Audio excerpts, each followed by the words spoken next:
नमोस्तु वसुदेवांश दग्धः प्राग्रुद्रमण्येन देहोपपत्तयेतेय स्तमेव प्रत्यपद्यत स एव जात वैदर्भ्यां कृष्णवीर्यसमुद्भवः प्रद्युम्न इति विख्यातः सर्वतो नवमः पितुः।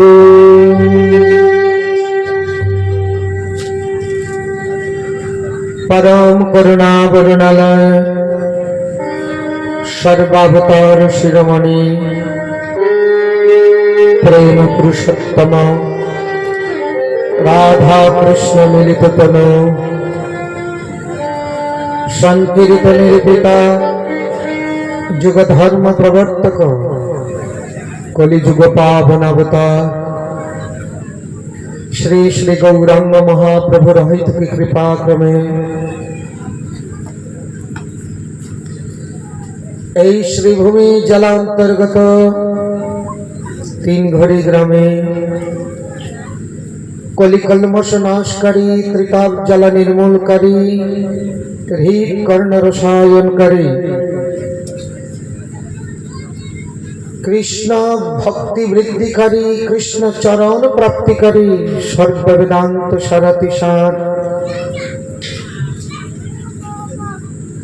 कृष्ण द्वैपायन वेदव्यास विरचित परमहंस चक्र चूड़ामणि श्रील सुखदेव गोस्वामी प्रवचित अष्टादशतम रस महापुराण श्री श्रीमद् भागवत सप्ताह ज्ञान यज्ञेर अंतिम दिवसे सुखदेव गोस्वामी वर्णना करছেন हे परीक्षित महाराज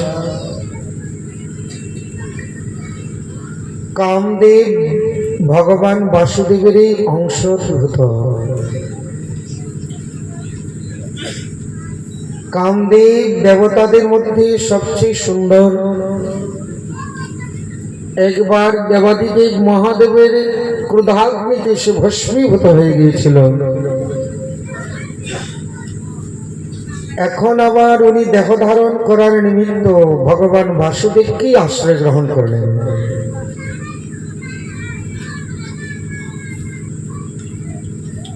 এই যে আমাদের গুয়াহাটি কামরূপ কামাখ্যা, এই কামরূপ পর্বতে কামাখ্যা দেবীর মন্দির, দেবীর নাম কামরূপ কামাখ্যা और এই पर्वतेर नाम कामरूप। এই पर्वतेर नाम कामरूप हलो किभाबे?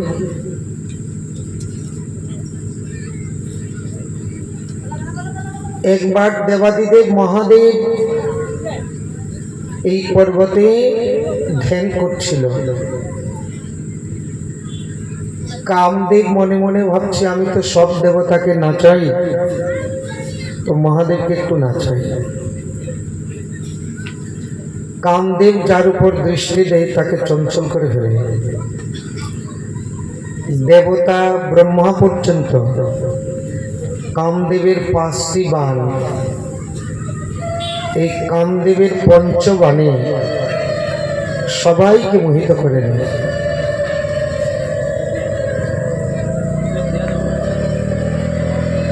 देवतारा एमनकि ब्रह्मा पर्यन्त चंचल हो जाए।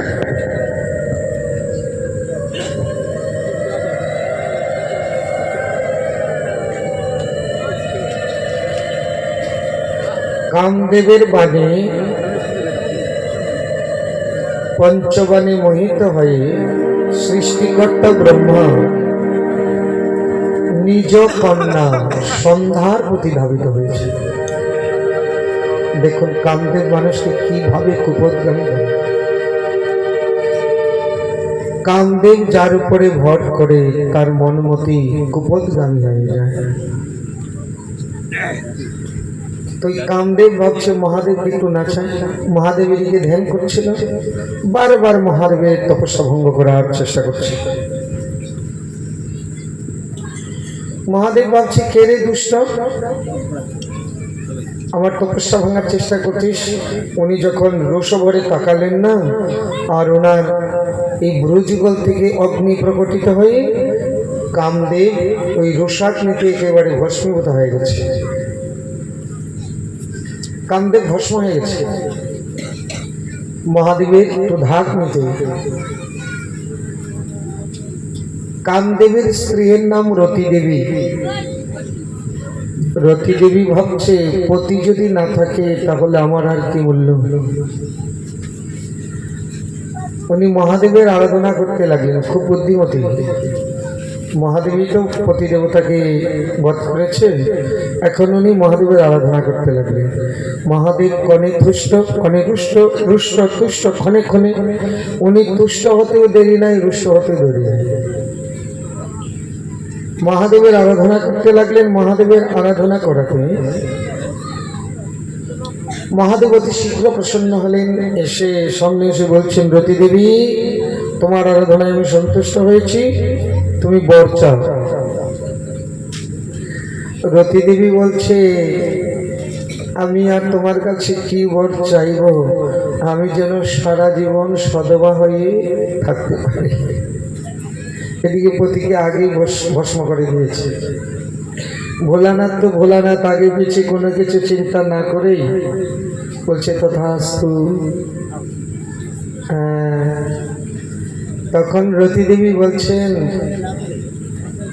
আপনি যে তথাস্তু বললেন, আমার পতি দেবতাকে তো আপনি ভস্ম করে দিয়েছেন। মহাদেব বলছে, এটা আবার কিরকম গন্ডগোল হয়ে গেল। এই দেখুন, এইদিকে আগেই ভস্ম হয়ে গেছে কামদেব, এখন বলছে তুমি সারা জীবন সধবা হয়ে থাকো। হ্যাঁ, সারা জীবন সধবা হয়ে থাকো।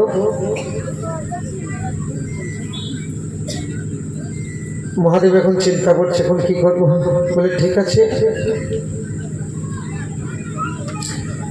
তো ভস্ম হয়েছে তো কি হবে, ভস্ম হয়েছে তো কি হয়েছে, মরবে না। ভস্ম হয়েছে তো কি হয়েছে, মরবে না, অঙ্গ ছাড়াই বেঁচে থাকবে। এই দেখুন, এখন অঙ্গ নয় কিন্তু বেঁচে আছে, অঙ্গহীন হয়ে বেঁচে আছে। তাই কামদেবের এক নাম হয়ে গেল অনঙ্গ। অনঙ্গ,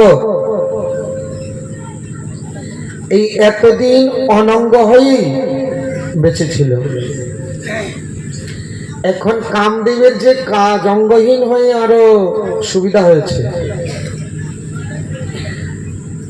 কামদেবের পঞ্চবাণ ও তো দেখা যায় না, অদৃশ্যের বাণ হৃদয়ের মধ্যে, মনের মধ্যে গেঁথে যায়।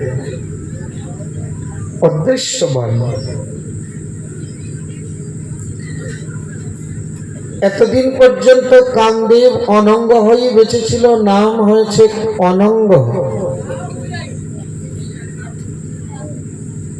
এতদিন পরে আবার উনি দেহ পাওয়ার ইচ্ছা করছে।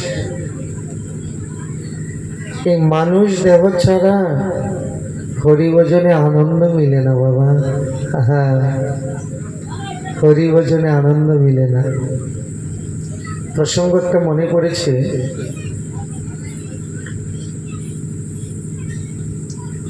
বৃন্দাবনে নন্দগ্রামের পাশে এক নিষ্কিঞ্চন বাবাজির বাসা, বৈষ্ণব। প্রতিদিন মাধুকরী করে যা পেতেন তা দিয়ে জীবিকা নির্বাহ করতেন। তবে বৃন্দাবনে মাধুকরী হয় জানেন এই সময়, এই সন্ধ্যার পরে। ব্রজমায়েরা রুটি বানায় ওইটা, এই সময়টায় সন্ধ্যার পরে মাধুকরীর সময়। আর গিয়ে যদি বললেন রাধে রাধে, গরম গরম রুটি দিয়ে দিলেন। তবে বাবা, ব্রজবাসীদের মাধুকরী রুটির স্বাদ, কত ধরনের রুটি। কেউ কেউ আবার ওই বেলুন চাকি ইউজ করে না, হাতের মধ্যে এরকম, হাতের মধ্যে এরকম দিয়ে রুটি বানায়। আবার কেউ কেউ কেউ বেলুন চাকি দেয়, কেউ আবার ঝাল পরোটা, কেউ আবার কারি পাতা পরোটা, কারি পাতা দিয়ে রুটি, কেউ আবার আলু মিশ্রিত করে রুটি, বিভিন্ন ধরনের রুটি, সেই সুস্বাদু। তো প্রতিদিন মাদুকরি পায়। ওই বাবাজির কুটিরের পাশে একটি কুকুর থাকে। তো কুকুরটি আশায় থাকে বাবাজি কখন রুটি পায়, আর বাবাজি ওই রুটি পাওয়ার পরে না এক টুকরো রুটি কুকুরকে দেয়। ওই এতটুকু খেয়ে এসে জীবিকা নির্বাহ করে। একবার হয়েছে কি, গোবর্ধন থেকে নামযজ্ঞের নিমন্ত্রণ গেছে। নামযজ্ঞের নিমন্ত্রণ নিয়ে বাবাজি চলেছে সেখানে। অধিবাসের দিন গেলেন, নামযজ্ঞ হলো পরের দিন মহান্ত বিদায়, 3 দিন। 3 দিন মহান্ত বিদায়, সমমধ্যাহ্নে প্রসাদ পেয়ে আসতে আসতে উনি সন্ধ্যা। আর আজকে আর মাদুকরির দরকার নাই, মধ্যাহ্নে প্রসাদ পেয়ে এসেছে, আর সোজা ভজন কুটিরে ঢুকে উনি ভজন শুরু করেছে। রাত্র যখন গভীর হয়েছে তখন বাহির থেকে একটা আওয়াজ আসছে, বাবাজি আপনি তো 3 দিন ধরে উদর পূর্ণ করে প্রসাদ খাচ্ছেন, কিন্তু আমার কথা তো আপনি একটু চিন্তা করে দেখলেন না। বাবাজি চমকে উঠে বলছে, এই গভীর রাজনীতিতে কে আমাকে এই কথা বলছে? কে তুমি? কে তুমি? উত্তর আসছে, আমি আপনার কুটিরের দরজায় পড়ে থাকা কুকুর। কুকুর? কুকুরে তো কথা বলতে পারে না। আপনার আসল পরিচয় কি?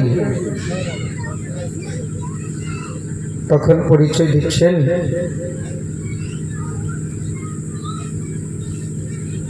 আমি নন্দগ্রামের নন্দ বাবার মন্দিরের পূজারী ছিলাম। খেয়াল করে শুনবেন,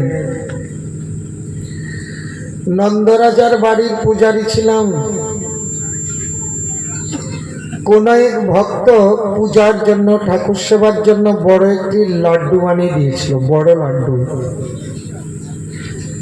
আমি লোভবত সেই লাড্ডুটি ঠাকুর সেবায় না দিয়ে নিজেই খেয়ে ফেলেছিলাম। সেই অপরাধে আমি এখন পিশাচ জন্ম প্রাপ্ত হয়েছি। কিন্তু আমার পূর্বজন্মের কথা মনে আছে।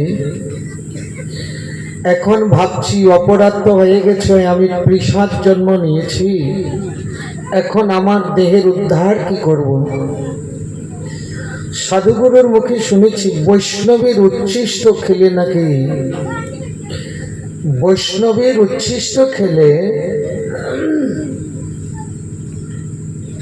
দেহের অতি শীঘ্র ঊর্ধ্বগতি হয়। তাই বাবাজি আমি বেছে নিলাম আমার দেহের ঊর্ধ্বগতির জন্য, আমি বেছে নিলাম আপনার দরজায় পড়ে থাকি, আর আপনি যে কৃপা করে একটুকু উচ্ছিষ্ট রুটি দিন, সেটুকু খেয়ে আমি জীবিকা নির্বাহ করি। কিন্তু আজকে তো 3 দিন ধরে আমি পাই না।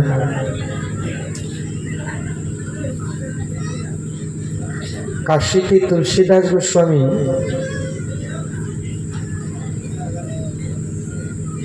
উনি যখন শৌচে যেতেন,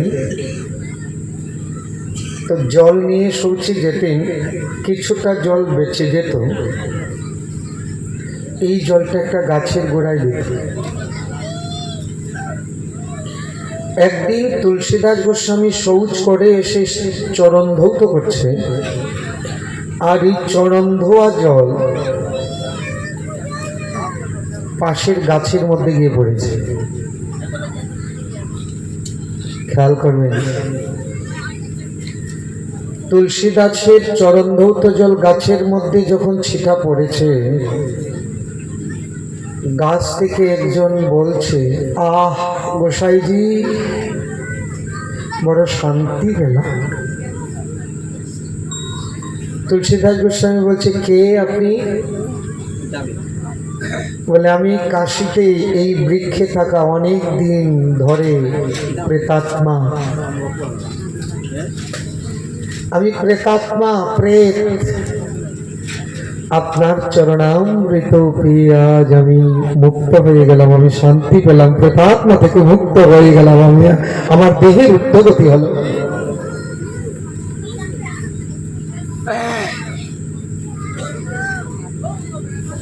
দেখেন, বৈষ্ণব পদবোধ ধুলি, ভক্ত পদ ধুলি, ভক্ত চরণ ধৌত জল, ভক্ত ভুক্ত অবশিষ্ট, এই তিন সাধনের বল।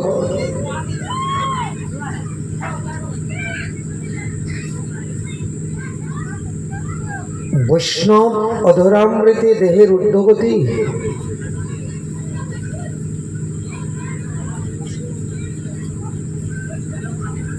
রাধাকুণ্ডে আমার এই বন্ধু মানুষ, উনিও বাবাজি। তো উনি কি করেন, যত বৈষ্ণব সভা যেখানে হয় না, সেখানে সব বৈষ্ণবের অধরামৃত জমিয়ে শুকিয়ে রাখে, প্রতিদিন একটু একটু করে বৈষ্ণব অধরামৃত পায়। বৃন্দাবনে এক জায়গায় লক্ষ বৈষ্ণবের চরণামৃত পাওয়া যায়, শ্যামসুন্দর মন্দিরে। সবাই জানে না, আমরা গেলে আনে লক্ষ বৈষ্ণবের চরণামৃত।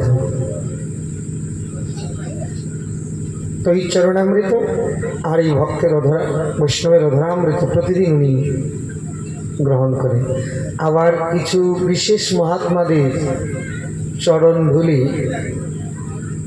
একটা কৌটার মধ্যে রেখেছে, প্রতিদিন এক দুই দানা উনি মুখে দেয়। তবে একটা কথা, আমরা ভক্তের চরণ ধুলি নিব কি করে? কেউ মনে রাগ করবেন না, আপনাদেরকে বিশেষ করে বলছি, আমরা যেভাবে চরণ ধুলি নিতে চাই এইভাবে নেওয়ার তরিকা না। আমরা কোনো সাধু বৈষ্ণবের চরণে হাত দিয়ে পারলে তার চরণটা মাথায় ঘষিয়ে দিই। কেউ তো এমন জোর জবরদস্তি করে, কেউ তো আবেশে এমন করে যে পায়ে ব্যথা পাচ্ছে কিনা সেটাও খেয়াল করে না। কিন্তু আমরা যখন কোনো মহাত্মার চরণ ধুলি নেই, এইভাবে নেই না।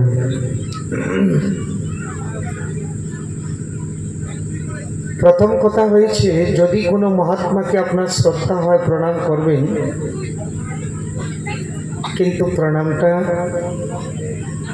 চরণে হাত না লাগিয়ে করবেন। ব্রজবাসী কোনো বৈষ্ণব আপনাকে চরণে হাত ছোঁয়াতে দিবে না।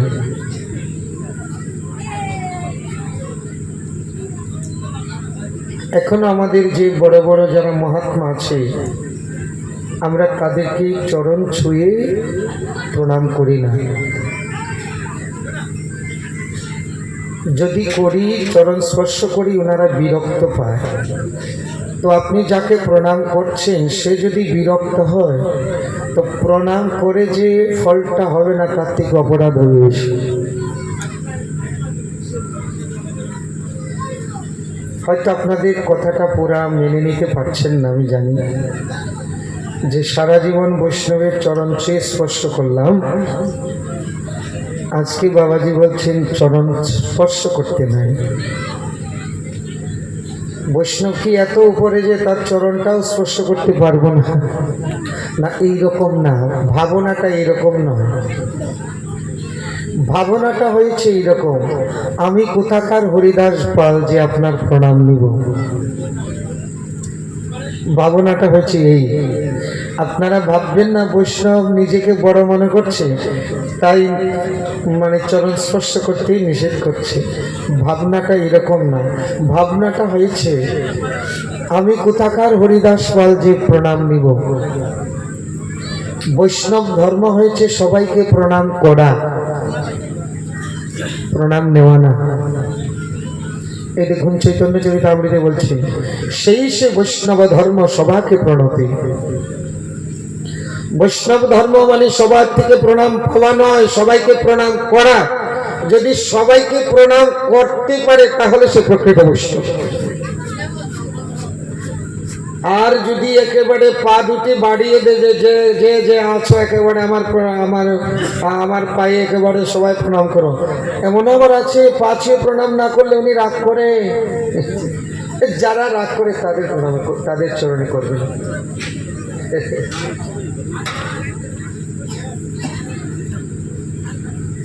ব্রজবাসী কোনো বৈষ্ণব আপনাকে চরণ স্পর্শ করতে দিবে না।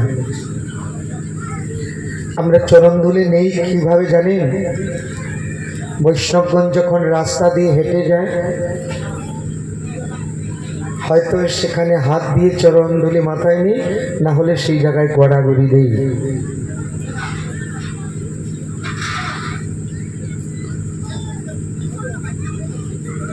একদিন এক জায়গায় বৈষ্ণবের চরণামৃত পাওয়ার খুব ইচ্ছা, কিন্তু উনি কিছুতেই দিবে না, অধরামৃত।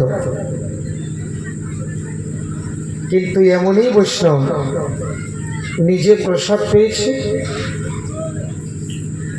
প্রসাদ পেয়ে ভাবলাম এক দুই গোনা কি পড়ে থাকবে না, অপেক্ষা করে আছি যে এক দানা যদি পাই। কিন্তু একটা দানা রাখলো না, একেবারে থালাটা চেটে খেয়ে নিল।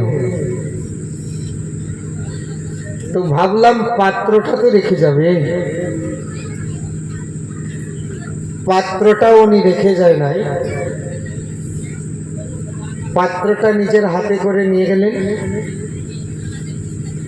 আবার যে জায়গাটা প্রসাদ পেলেন বাম হাতে একটু জল ঢেলে একটু ঘষা দিয়ে দিলেন।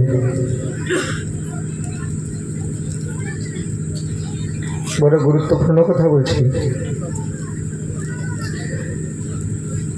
ছটফট করতে লাগলাম যে রাধারানী আশা পূর্ণ হবে না, একটু বৈষ্ণবীর অধরামৃত পাওয়ার ইচ্ছা ছিল।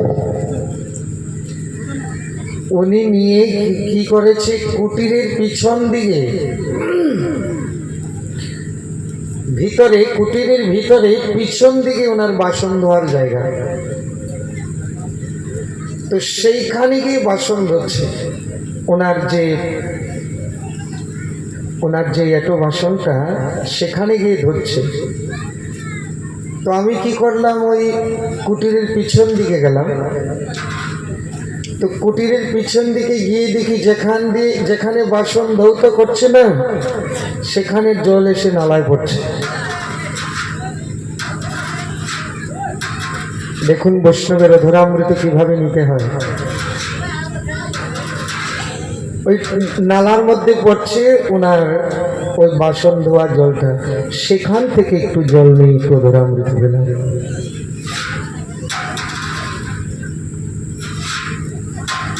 যখন ওনার বাসন ধোয়ার জলটা, এটো পাত্র ধোয়ার জলটা নালায় পড়ছিল, কুটির থেকে ওই পাইপ দিয়ে বাইরে যায় না, এইভাবেই অধরামৃত।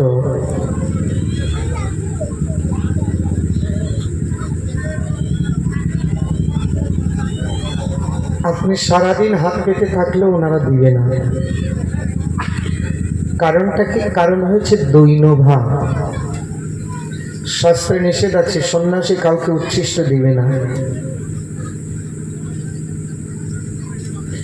আর বৈষ্ণব যদি তৃণাদপি ভাব হয়, আমার চেয়ে নিচু কেউ নাই, তাহলে আমার উচ্ছিষ্ট কাকে দিব?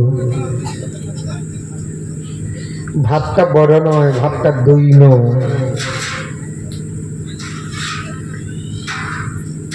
অনেকে জোর করে হাত মাথায় লাগায়, বাবা আশীর্বাদ করেন।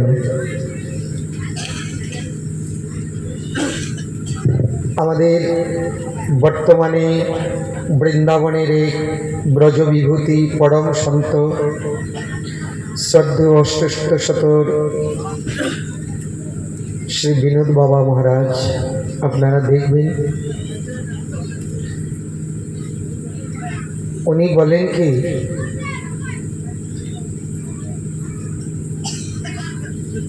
যে কোনো মহাত্মার চরণ স্পর্শ করলে তার শক্তিহানি হয়, তার শক্তি কমে যায়। কারো মাথায় যদি হাত লাগানো হয় তার শক্তি কমে যায়, ভজনের পাওয়ারটাই কমে যাবে।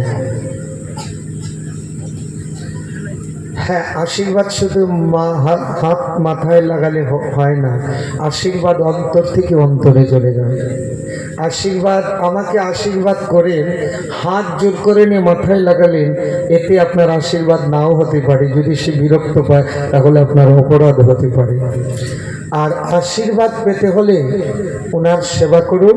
যখন সেবা করবেন তখন আশীর্বাদ হৃদয় থেকে হৃদয়ে চলে যাবে, সেই আশীর্বাদে আপনার ভগবত দর্শন হয়ে যাবে।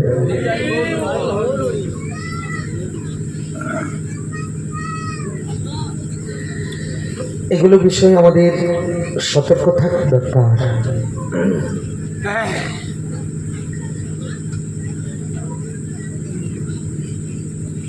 অনেক ভিতরে প্রবেশ করে গেলাম।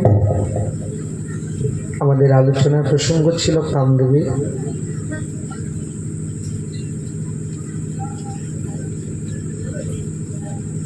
বৈষ্ণব অধরামৃত, বৈষ্ণব চরণামৃত আলোচনা ছিল আমাদের। বৈষ্ণবের উচ্ছিষ্টে দেহের ঊর্ধ্বগতি হয়, বৈষ্ণবের অধরামৃতে দেহের ঊর্ধ্বগতি হয়। তাই এই নন্দগ্রামের প্রেত কুকুর রূপ ধারণ করে বৈষ্ণবের অধরামৃত আস্বাদন করতেন।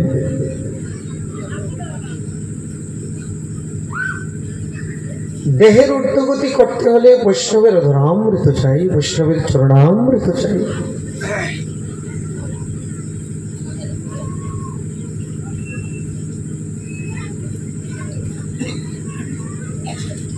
কামদেব উনি দেহহীন হয়ে এতদিন ছিল। বলার উদ্দেশ্য ছিল ওই যে এই বাবাজিকে প্রেত বলছে যে আমি আপনার অধরামৃত পেয়ে আমার দেহের ঊর্ধ্বগতি করতে চাই। তখন বাবাজি বলছিল, তুমি তো প্রেত, কিন্তু অন্য জায়গার প্রেত নয়, বৃন্দাবনের প্রেত, তাই না? ভগবানের দর্শন পাও? বলে হ্যাঁ, আমি প্রতিদিন ভগবান দর্শন পাই। কিন্তু মানব দেহে ভগবত দর্শনে যে আনন্দ, সেই আনন্দটা আমি পাই না। যে কথাটা বলার জন্য এতগুলো কথা বলা হচ্ছিল, মানব দেহে যে ভগবত দর্শনের আনন্দ, সেই আনন্দ প্রেতজনিতে নেই। তাই কামদেব অঙ্গহীন, কিন্তু মানব দেহ নিয়ে যে আনন্দ হরিভজনে, সেই আনন্দটা পাওয়া যাবে না দেহহীন। তাই কামদেব আবার দেহ ধারণ করল। ওই যে এই পর্বতের মধ্যে কামদেবের রূপ পরিবর্তন হয়েছিল, সেই জন্য এই পর্বতের নাম কামরূপ।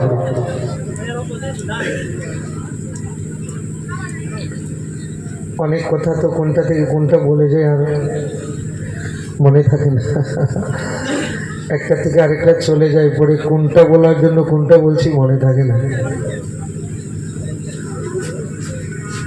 এই কামরূপ পর্বত হয়েছে কামদেবের রূপ পরিবর্তন হয়েছিল।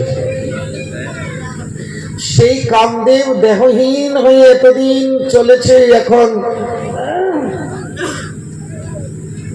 দেহ ধারণ করার জন্য শ্রীকৃষ্ণকে আশ্রয় গ্রহণ করেছে। গতকাল আমরা রুক্মিণী বিবাহ পর্যন্ত আস্বাদন করে এসেছি। তো রুক্মিণীর সাথে শ্রীকৃষ্ণের বিবাহ হয়েছে। হ্যাঁ, এখন ওই কামদেব শ্রীকৃষ্ণকে আশ্রয় করেছে। শ্রীকৃষ্ণের আশ্রয়ে রুক্মিণীর গর্ভে প্রবিষ্ট হয়েছে। শুভলগ্নে রুক্মিণীর গর্ভে সুন্দর একটি পুত্র সন্তান হয়েছে, নাম হয়েছে প্রদ্যুম্ন। এই প্রদ্যুম্ন জন্ম নেওয়ার সুতিকা ঘর থেকে 10 দিনের মধ্যেই সম্বরাসুর নামে এক অসুর সে প্রদ্যুম্নকে সুতিকা ঘর থেকে অপহরণ করে নিয়ে গেল। আর নিয়ে কোনো কাজে নয়, কর্মে নয়, সমুদ্রের জলে ফেলে দিল। সমুদ্রের জলে ফেলে দেওয়াতে বড়, সমুদ্রে তো বড় বড় মাছ থাকে, বড় বড় মাছ। সমুদ্রে এক একটা মাছ মানে মানুষ, আজ তো মানুষ গ্রাস করে দেবে, এত বড় বড় মাছ। আপনারা তো যারা গেছেন সমুদ্রে দেখতে পাবেন। আমরা অনেক সমুদ্রে গেছি, সমুদ্রের মধ্যে দ্বীপের মধ্যে অনুষ্ঠান করেছি, কয়েকটা দ্বীপে গেছি। তখন আমরা ওই বড় বড় মাছ দেখার জন্য যেতাম। কত ধরনের সামুদ্রিক মাছ, বড় বড় শঙ্খ আমরা নিজে নিজে ধরতাম। তো এই সমুদ্রে বড় বড় মৎস্য ওই প্রদ্যুম্নকে গ্রাস করে ফেলবে। কিন্তু হলোটা কি, উনি তার সাধারণ শিশু নয়, ভগবানের অংশ। মৎস্যের পেটেও সে মরল না। এই বড় মৎস্যটা আবার একজন জেলের জালে ধরা পড়েছে। আর এই বড় মৎস্য দেখে জেলে এই মৎস্যটা সম্বরাসুরের বাড়িতে দিয়েছে। সম্বরাসুরের পাঠশালায় যারা ছিল তারা এই মৎস্যের পেটে শিশুটাকে পেলেন। বলছে, মহারাজ, মৎস্যের পেটে একটা শিশু, বলছে একে লালন পালন করো। দেখুন, এর মধ্যে আবার একটা গুরুত্বপূর্ণ তথ্য কথা কি, সম্বরাসুর এই কর্ম করলো কেন? সম্বরাসুর একদিন দেবর্ষি নারদকে জিজ্ঞাসা করছেন, আচ্ছা বলুন দেবর্ষি নারদ, আপনি তো ত্রিকালদর্শী, তো আমার মরণটা কিভাবে হবে? আপনি একটু কৃপা করে বলুন। দেবর্ষি নারদ ত্রিকালদর্শী, বলছে শ্রীকৃষ্ণের পুত্রের হাতে তোমার মৃত্যু। এই সম্বরাসুর, অসুরদের তো মোটা বুদ্ধি থাকে না। সম্বরাসুর ভাবছে শ্রীকৃষ্ণের পুত্রের হাতে আমার মৃত্যু, তো শ্রীকৃষ্ণের পুত্র কখন হয় আমি অপেক্ষায় থাকবো, তো শ্রীকৃষ্ণের পুত্রকেই আমি আগে বধ করে দেবো, তো আমার আর মরণ নাই। এই দেখুন মোটা বুদ্ধি। ওই শ্রীকৃষ্ণের পুত্র যেই জন্ম নিল আর এনে জলের মধ্যে ফেলে দিল। ওই দেখুন মৃত্যুকে কিভাবে ঘরের মধ্যে নিয়ে আসলো। আর এখন কি হয়েছে, ওই মাছের পেটে হয়ে এখন আবার তার ঘরে আসলো। দেখুন মৃত্যু এখন নিজের ঘরে লালিত পালিত হচ্ছে। কি ভগবানের চক্র! হ্যাঁ, সম্বরাসুরের গৃহেই এখন প্রদ্যুম্ন লালিত পালিত হচ্ছে। এদিকে দেবর্ষি নারদ আবার রতি দেবীকে গিয়ে বলছে, দেবী তুমি এতদিন পতিহারা, তোমার পতি দেহ ধারণ করেছে, সম্বরাসুরের গৃহে আছে, যাও পতির লালন পালন করো। এইরকম খবর যদি পায়, কোন স্ত্রী না গিয়ে পারে? হ্যাঁ, রতি দেবী গেলেন, গিয়ে সম্বরাসুরের বাড়ি কাজ করার দাসী বৃত্তি নিলেন। মহারাজ, আপনার বাড়িতে আমি দাসী বৃত্তি করব। বলুন কি কাজ করব? বলে আমার একটা শিশু আছে, ওইটাকে লালন পালন করো। রতি দেবী আসছেই তো এই কাজ করার জন্য। হ্যাঁ, এখন রতি দেবীর স্বামীকে শিশু পেয়েছে, লালন পালন করছে। যে লালন পালন করে সে তো মায়ের মতো। ছোটবেলা যে লালন পালন করে সে মায়ের মতো না। এখন হয়েছে কি, প্রদ্যুম্ন যখন একটু বড় হয়েছে, প্রদ্যুম্ন বড় হওয়ার পর এই মায়াবতী, রতি নাম ধরেছে মায়াবতী। এই মায়াবতী কি করেছে, প্রদ্যুম্ন যখন বড় হয়েছে এখন তার হাব ভাব বিপরীত হয়ে গেছে, হাব ভাব বদলে গেছে। প্রদ্যুম্ন বলছে, আপনি আমাকে লালন পালন করেছেন, আপনি আমার মায়ের মতো, কিন্তু আপনার হাব ভাব এইরকম বিপরীত কেন?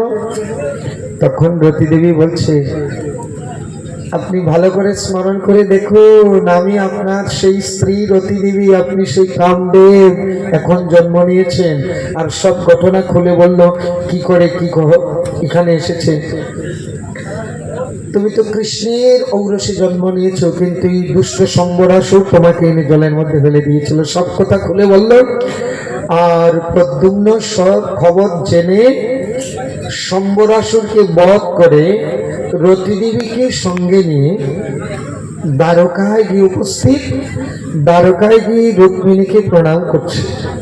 রুক্মিণী দেখে বলছে, আমার পুত্রটা যদি বেঁচে থাকতো তাহলে তোমার মতোই